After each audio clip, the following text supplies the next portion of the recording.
Time to know the news of the week. I'm Hannah Tabios. This is the MB Rundown.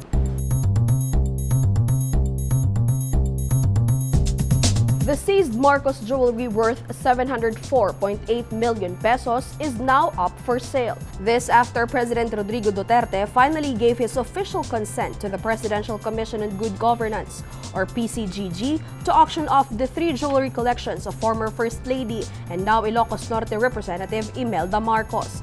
Executive Secretary Salvador Medialdea said the Office of the President posed no objection to the sale of the Marcos jewels seized with the U.S. Bureau of Customs after the downfall of the late strongman Ferdinand Marcos. The items are currently being kept at the Bangko Sentral ng Pilipinas or BSP.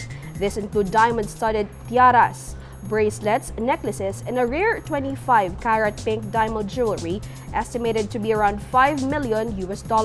Malacanang earlier said that they will block any possible move from the Marcos family to prevent the auction of the items.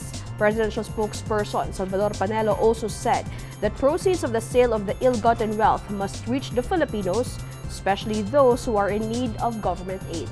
Despite petitions from various groups, the COMELEC and banc has given due course to former National Youth Commissioner, Chairperson Ronald Cardema's application for substitution. Cardema is seeking a seat in the 18th Congress as a representative of Duterte Youth Party List, replacing his wife Ducil. COMELEC Chairman Sheriff Abbas, as well as Commissioners Al Pareño, Marlon Casueco, Socorro Enting, and Antonio Co. Jr. approved Cardema's application. Commissioner Louis Tito Guia abstained and Commissioner Rowena Guanzon was the lone dissenter. In his dissenting opinion, Guanzon said Cardema's substitution bid is a mockery of the country's democratic processes. She also clarified that the unbank is yet to rule on Cardema's qualification, as it is a different matter. Groups have been calling for Cardema's disqualification, arguing that he violated the Party Systems Act. The holy month of Ramadan officially ended on Wednesday. But what did our Muslim brothers and sisters prayed for on Eid'l Fitr? This report. It's an emotional Eid'l Fitr or end of Ramadan celebration for some of our Muslim brothers and sisters from Mindanao who joined thousands of worshippers in Quirino Grandstand on Wednesday.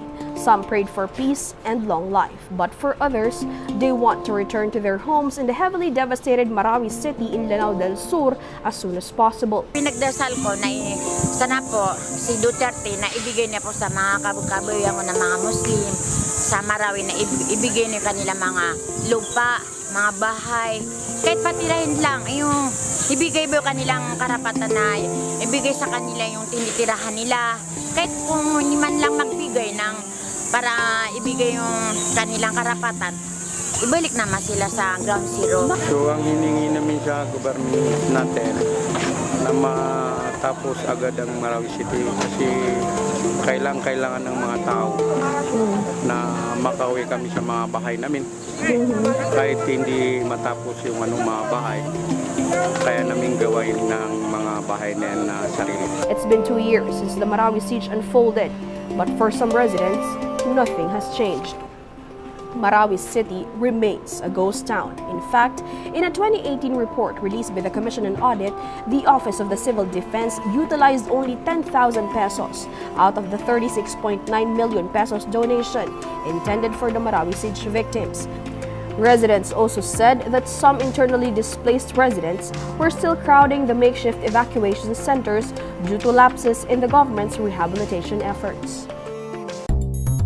Many years have passed, yet no one knew that the remains of 19th century Spanish master painter was in the Philippines and was discovered through a single Facebook post. In a now viral story shared by a certain Ronaldo Samson Adoptante, the long-lost grave of well-known Spanish landscape painter Joaquin Maria Herrera y Rodriguez was found in La Loma Catholic Cemetery in Caloocan City.